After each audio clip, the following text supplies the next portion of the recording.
बंधुओं नमस्कार। और कल की वीडियो में आपने राजा वेन की कथा सुनी और आज देखिए आगे इस कथा में क्या कहते हैं मैत्रेय जी ने कहा कि विदुर जी, इसके बाद ब्राह्मणों ने पुत्रहीन राजा वेन की भुजाओं का मंथन किया। तब उसमें से एक स्त्री पुरुष का जोड़ा उत्पन्न हुआ। ब्रह्मवादी ऋषि उस जोड़े को उत्पन्न हुआ देख और उससे भगवान का अंश जान बहुत ही प्रसन्न हुए और बोले, ऋषियों ने कहा कि यह पुरुष भगवान विष्णु की विश्व पालिनी कला से प्रकट हुआ है और यह स्त्री उन परम पुरुष की अनपायनी कभी अलग न होने वाली लक्ष्मी जी का अवतार है। उनकी अनपायनी जो कभी अलग न होने वाली जो शक्ति है उनका अवतार है। इसलिए जो पुरुष है वह अपने सुयश का प्रथम यानी कि विस्तार करने के कारण परम यशस्वी पृथु नामक सम्राट होगा। राजाओं में यही सबसे पहला होगा। यह सुंदर दांतों वाली एवं गुण और आभूषणों को भी विभूषित करने वाली सुंदरी इन पृथु को ही अपना पति बनाएगी। इसका नाम अर्ची होगा।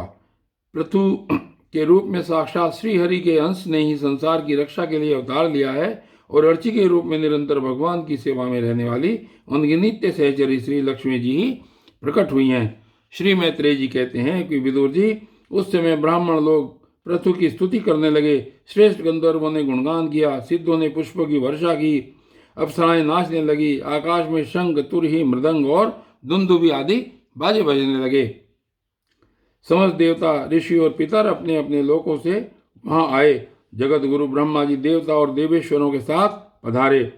उन्होंने वेन कुमार पृथु के दाहिने हाथ में भगवान विष्णु की हस्तरेखाएं और चरणों में कमल का चिन्ह देखकर उन्हें श्रीहरि का ही अंश समझा, क्योंकि जिसके हाथ में दूसरी रेखाओं से बिना कटा हुआ चक्र का चिन्ह होता है वह भगवान का ही अंश होता है। वेदवादी ब्राह्मणों ने महाराज पृथु के अभिषेक का आयोजन किया। सब लोग उसकी सामग्री जुटाने में लग गए। उस समय नदी, समुद्र, पर्वत, सर्प, गौ, पक्षी, मृग, स्वर्ग, पृथ्वी तथा अन्य सब प्राणियों ने भी उन्हें तरह तरह के उपहार भेंट किए। सुंदर वस्त्र और आभूषणों से अलंकृत महाराज पृथु का विधिवत राज्याभिषेक हुआ। उस समय अनेकों अलंकारों से सजी हुई महारानी अर्ची के साथ वे दूसरे अग्निदेव के सदृश जान पड़ते थे।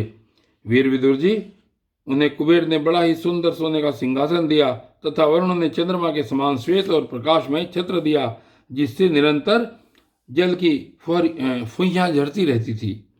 वायु ने 2 चंवर, धर्म ने कीर्तिमयी माला, इंद्र ने मनोहर मुकुट, यम ने दमन करने वाला दंड, ब्रह्मा ने वेदमय कवच, सरस्वती ने सुंदर हार, विष्णु भगवान ने सुदर्शन चक्र, विष्णु प्रिया लक्ष्मी जी ने अविचल संपत्ति, रुद्र ने 10 चंद्राकार चिन्हों से युक्त कोष वाली तलवार, अंबिका जी ने 100 चंद्राकार चिन्हों वाली ढाल, चंद्रमा ने अमृतमय अश्व, त्वष्टा यानी कि विश्वकर्मा ने सुंदर रथ, अग्नि ने बकरे और गौ के सिंगों का बना हुआ सुदृढ़ धनुष, सूर्य ने तेजोमय बाण, पृथ्वी ने चरण स्पर्श मात्र से अभिष्ट स्थान पर पहुंचा देने वाली योगमयी पादुकाएं, आकाश के अभिमानी देव देवता ने नित्य नूतन पुष्पों की माला, आकाश विहारी सिद्ध गंधर्वादी ने नाचने गाने बजाने और अंतर्धान हो जाने की शक्तियां, ऋषियों ने अमोघ आशीर्वाद, समुद्र ने अपने से उत्पन्न हुआ शंख तथा 7 समुद्र, पर्वत और नदियों ने उनके रथ के लिए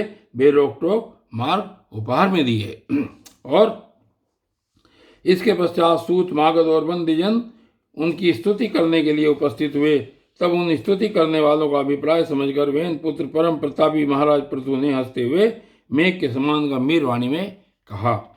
पृथु ने कहा, सौम्य सूत, मागध और बंदीजन, अभी तो लोक में मेरा कोई भी गुण प्रकट नहीं हुआ, फिर तुम किन गुणों को लेकर मेरी स्तुति करोगे?